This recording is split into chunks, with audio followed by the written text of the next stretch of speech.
Okay, let's dive in. If you're looking for a quick, clear take on navigating online betting sites in Iraq, you've come to the right place. That's right. We've sifted through a whole stack of sources, the kind of stuff you'd find on the first page or two of Google, including material from sites like betplace.us. Yep, we did the reading so you don't have to. Exactly. The goal was to pull out the really essential bits, the key takeaways. We're going to highlight the important stuff, maybe some surprises, and yeah, list some sites mentioned in these sources. Quick heads up, though.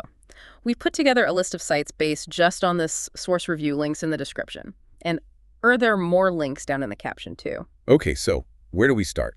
Let's talk about the legal side first. Seems like the obvious place. Right. So the sources we looked at are pretty clear. Technically, online betting is illegal in Iraq. It goes back to the 1969 Penal Code. Which is influenced by Sharia law, right? That prohibits gambling. Exactly. The law itself says no gambling, straight up. But, what's actually happening?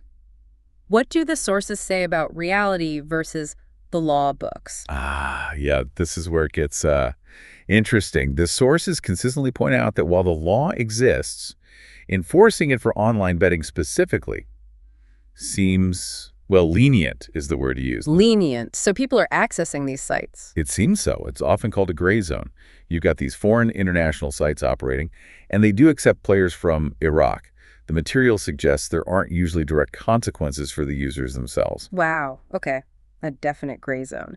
So if someone is looking at these international sites, what should they absolutely check for, according to the sources? What are the big flags?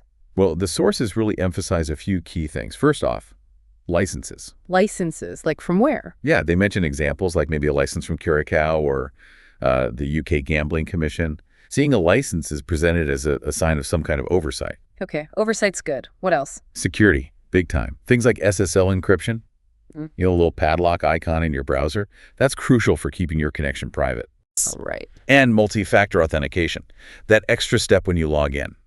Sources stress these aren't just tech jargon. They're really important for protecting your information, especially given the legal backdrop. Protection makes total sense. What about money? Getting it in, getting it out? Seems like the riskiest part in that gray zone. Absolutely. This is probably the point the sources hammer home the most. They strongly advise using secure and ideally anonymous payment methods. So not your regular bank card or transfer? Generally, no. Those are seen as much riskier because, they're traceable. And given the legal stuff, that's not ideal. Okay, so what do they recommend then? E-wallets are high on the list. They specifically mention some popular local ones like Zane Cash, NasPay, and Perfect Money. Local options. Interesting. Yeah, and cryptocurrencies too, Bitcoin, others, precisely because they offer more anonymity. It's also mentioned that many of these sites handle currencies like US dollars, euros, or crypto maybe more easily than Iraqi dinar sometimes. Got it. Minimize the trail. What about bonuses? Do the sources talk about those? Yep, briefly. They cover the standard types you'd expect welcome offers, like deposit matches or maybe even a no deposit bonus sometimes. Free bets, risk-free bets, cash back.